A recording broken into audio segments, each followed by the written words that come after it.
only way to explain this treachery. Consider this.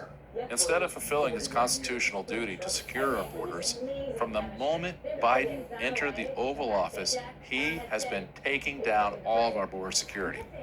On the first day, he revoked Executive Order 9844, instantly halting the construction of Trump's border wall. Since then, he has executed an additional 63 different strategies to permanently debilitate our borders and make illegal entry easier for people all over the world. As Mike Johnson, the Speaker of the House, concluded after investigating this disaster, quote, "It only happens by an orchestrated, intentional effort." Yet you won't hear anything about this from the mainstream media. They'll tell you with a straight face that Biden has done more to protect the border than any other president. The data reveals the truth, however. Over the last 3 years, Biden has purposefully engineered the single worst immigration crisis in all of U.S. history. For the first time ever in our country, there are more immigrants crossing the border than Americans being born in our country. Border Patrol estimates they've already had 12 million border encounters. That's equal to the last 3 presidential terms combined. Estimates show 3,000 to 4,000 illegal border crossings are happening every single day. Again, there is no way this happens by accident. As one Republican put it, quote, "The southern border isn't the product of incompetence. It's the intended result of years of careful planning." And the motivation for all of this is truly heinous. The DC establishment has engineered the tsunami of illegal immigration, not for humanitarian reasons, but to secure permanent control over the financial, economic, and political system here in America. That's not just me saying this either. The Center for American Progress, a liberal think tank funded by George Soros, openly admits this agenda, saying, quote, "Citizenship for our nation's undocumented immigrants is the only way to maintain electoral strength in the future." Simply put, by letting in millions of illegal immigrants, Biden and his handlers know they can create an electoral majority in perpetuity. Elon Musk, one of the very few people brave enough to publicly talk about this, says, quote, "Biden's strategy is very simple. 1, get as many illegals in the country as possible. 2, legalize them to create a permanent majority, a one-party state." And he concludes, "That is why they are encouraging so much illegal immigration. Simple yet effective." Now, I'm sure you can see the same thing happening, but they're going to gaslight you. They're going to tell you that this is all just a right-wing conspiracy theory. They're going to tell you to ignore the viral videos and everything you see with your own eyes. Remember, as George Orwell wrote in 1984, quote, "The party told you to reject the evidence of your eyes and ears. It was their final, most essential command." There is no denying the data, though, and there is no denying that this has been engineered. You see, what the deep state knows is the vast majority of immigrants, both illegal and legal, are Democrats. It's why the Democratic Party, as a matter of policy, is calling for the legalization of illegal immigrants. It's why they're importing millions of immigrants and shipping them all across the country. It's why the White House has gone to war with Texas, just for attempting to secure their own border. It's why several states are trying to force through legislation that will allow non-citizens to vote.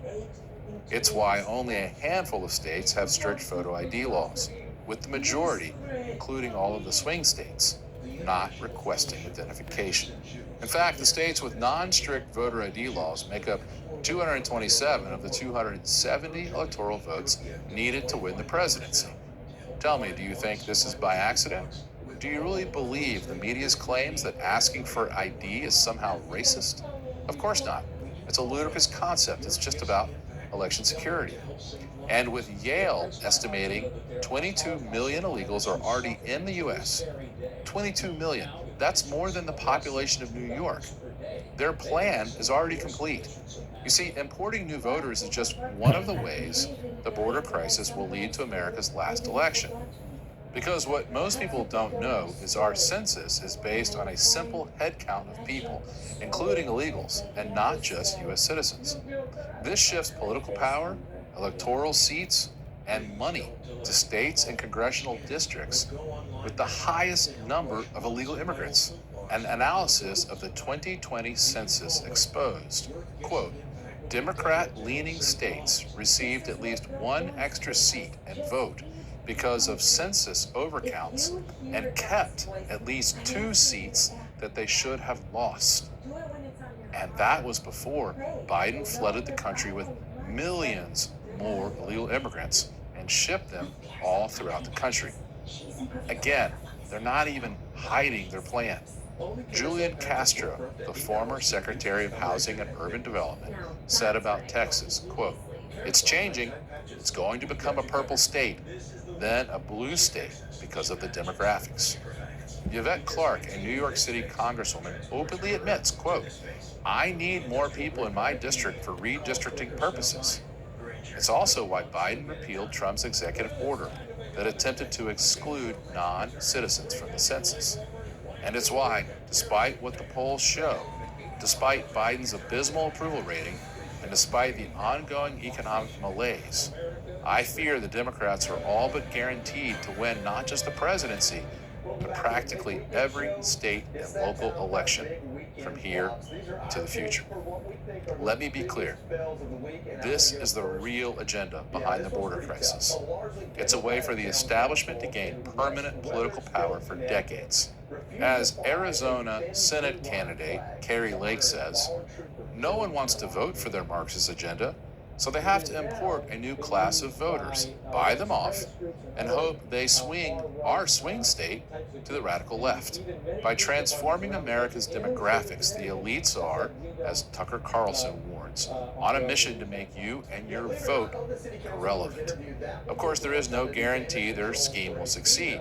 Enough Americans could wake up to the reality of the situation before it's too late. And of course, I hope that's what happens. It's one of the reasons why I produced this film. However, hope is not a strategy I like to bet on. The truth is, no matter who wins this November, the damage has already been done, and the consequences to our demographics will reshape America forever. You see, preventing Trump from winning is just one reason they have engineered the border catastrophe.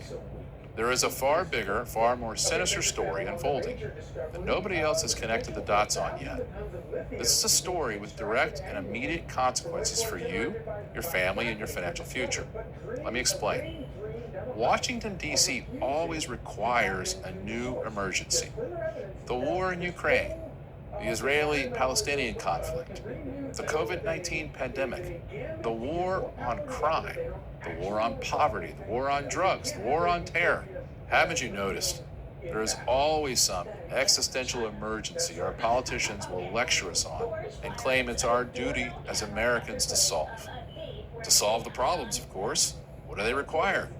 Billions and billions and billions of more government spending. The border crisis is no exception.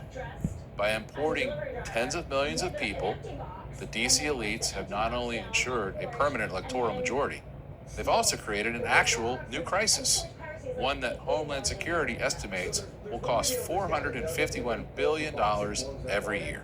That's because almost all of these illegal immigrants require welfare handouts like housing, education, medical care, transportation, and more. Consider this. New York City is giving out $53 million on prepaid credit cards to migrants, paying hundreds of millions for hotel rooms, and proposing direct payments of $10,000 per person. Over the next 15 months, the cost of New York's migrant welfare is projected to hit, and this is a fact, $10 billion. That's just for one state with an estimated 70,000 migrants, and that's for less than 2 years of support. Multiply those numbers across dozens of states for millions of illegal immigrants for years and years to come, and you can see the magnitude of the problem. Given the already dire state of our government's finances, there is simply no way this can be funded. Our debt to GDP ratio is already a staggering 124%. The Congressional Budget Office's forecasts show the national debt is on pace to increase by another $20 trillion over the next 10 years. With the interest payments on our debt alone, projected to rise by 35% again this year. To be clear, there is no institution, not even the United States government, that can stay solvent with interest expenses growing by large double-digit amounts every year. This is obviously not sustainable. But the government only has a few options. It could default on the debt. We all agree that's unlikely. It could slash or eliminate programs like Social Security and Medicare. We both know that's not going to happen. There could be an enormous asset sale, such as selling a national park to foreign investors. It's also very improbable. Or the government could resort to the same tactic that bankrupt governments have relied on for centuries: inflation.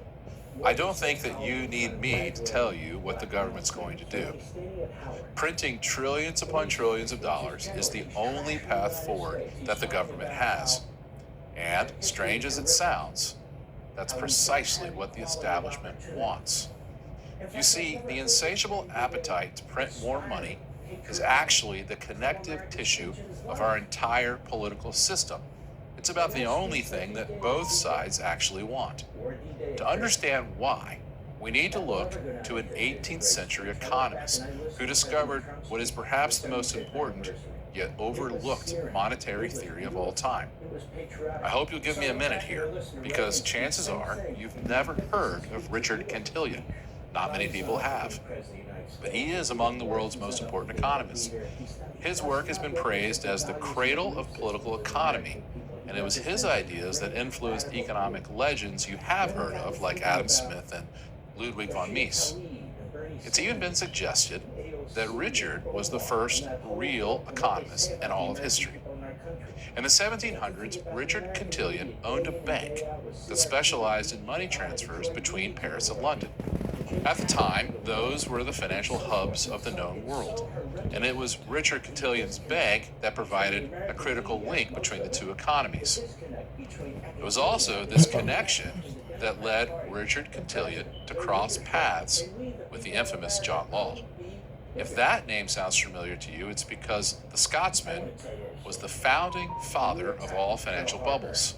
Law, a man whose ideas are still wreaking havoc more than 300 years later, was an escaped felon. In 1694, after escaping death row, Law fled to Europe, where he spent his days writing about the use of paper currencies in an effort to replace the gold standard. At the time, his radical ideas caught the attention of King Louis XIV, whose, see if this sounds familiar, penchant for war, conquest, and extravagant spending had bankrupted France. Desperate for a solution to his financial problems, King Louis's monarchy allowed John Law to establish a bank, the Banque Generale Private. This was a private bank, but it was backed by the French government, and it was the first bank to issue paper money that was backed by France's gold reserves. Flooding the economy with new paper money was a shot of adrenaline to the French economy. Trade and commerce, of course, boomed. Money flowed, the economy surged, and John Law, escaped felon, was praised as France's economic savior. But the creation of France's fiat currency was only John Law's opening gambit. The French government also granted him a virtual monopoly over the rights to develop the French territories in North America. Why? Well, in return, Law promised the government to finance its debt at low rates of interest. To achieve this, he launched the Compagnie du Occident, which would come to be known as the Mississippi Company. Law raised money by selling shares in the company for cash, and more importantly, for state bonds with a low interest rate. To entice the public to buy stock in the Mississippi Company, John Law used grandiose promises of riches and wealth. And flush with the influx of fiat currency that had been pumped into the economy, the French people purchased the stock in droves.